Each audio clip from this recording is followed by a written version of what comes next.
कढई तापली आहे. आपण तेल ओतूया फोडणीसाठी.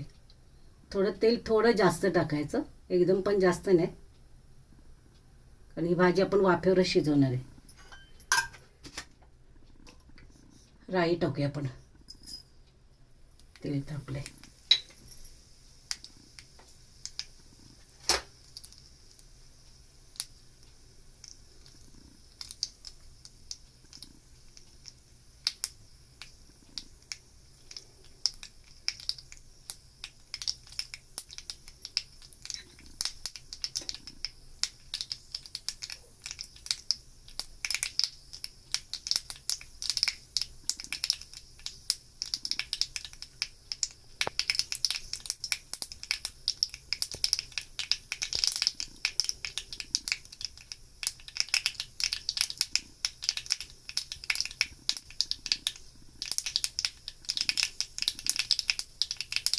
हिंग, राई तडतडली, हिंग टाकते.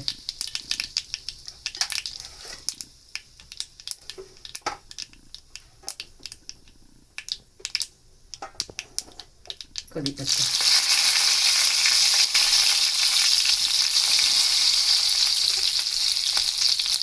आणि हा कांदा टाकायचा.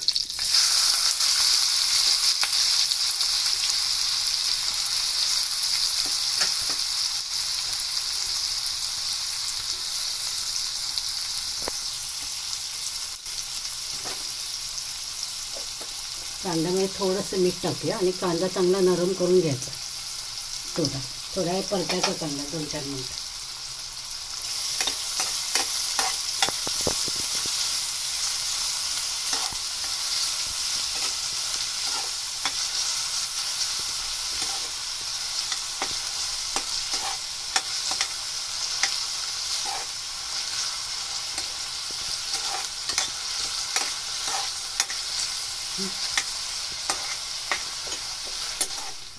हे आलं लसूण टाकायचं आहे. आलं लसूण 2-3 मिनटं परतून घ्यायचं जरा चांगलं.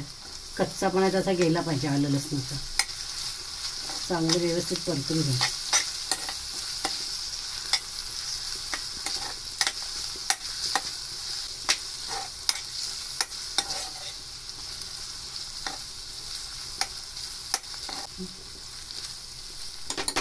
आता हे मसाले टाकूया सगळे. धना जिरा पावडर, गरम मसाला, तिखट, हळद सगळं टाकलं. हे पण 2-3 मिनटं चांगलं परतून घ्यायचं तेलावरती, चांगलं तेल सुटेपर्यंत.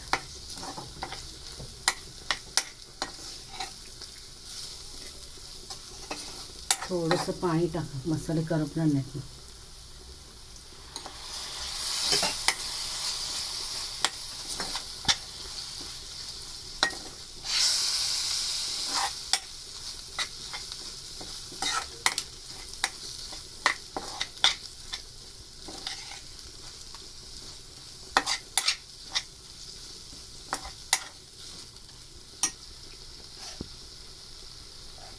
टॅमॅटो टाकूया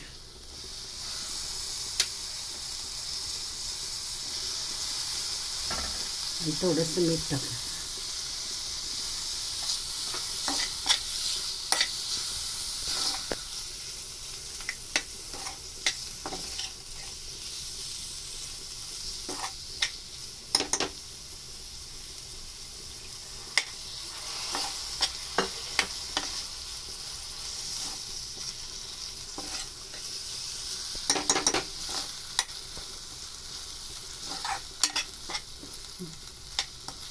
दोन मिनटं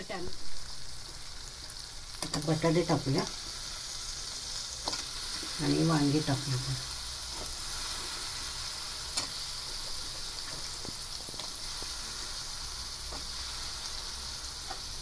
थोडंसं मीठ टाकूया, कारण आपण कांद्यामध्ये वगैरे मीठ टाकलं होतं.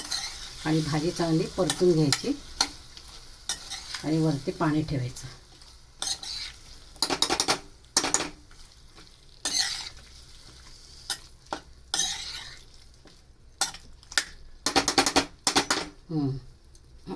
आणि झाकण मी काढून बघते. एकदा भाजी परतून घ्या, बघूया.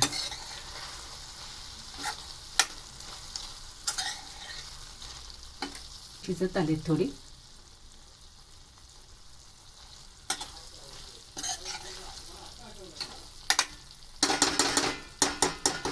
भाजीमध्ये पाणी नसेल तर तुम्ही ताटलीवरचं पाणी थोडं थोडं टाकून भाजी शिजवू शकता. बटाटा नाही वगैरे शिजला तर थोडंसं टाकायचं, जास्त नाही टाकायचं. आता अजून 5 मिनटं ठेवूया आणि नंतर मग बघूया आपण.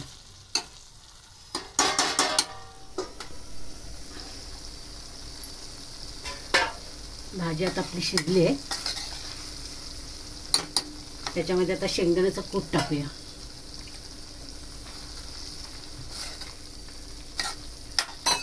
आणि तुम्हाला मी गूळ सांगितलं नव्हता, ह्याच्यामध्ये गूळ पण टाकायचं.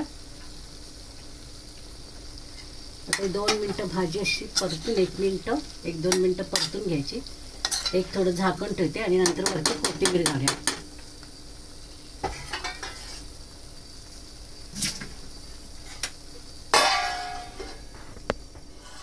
भाजी तयार झाली. कोथिंबीर टाकूया वरून. अशी भाजी तुम्ही वांग्याची करून बघा. आवडल्यास लाईक करा, शेअर करा आणि सबस्क्राईब करा.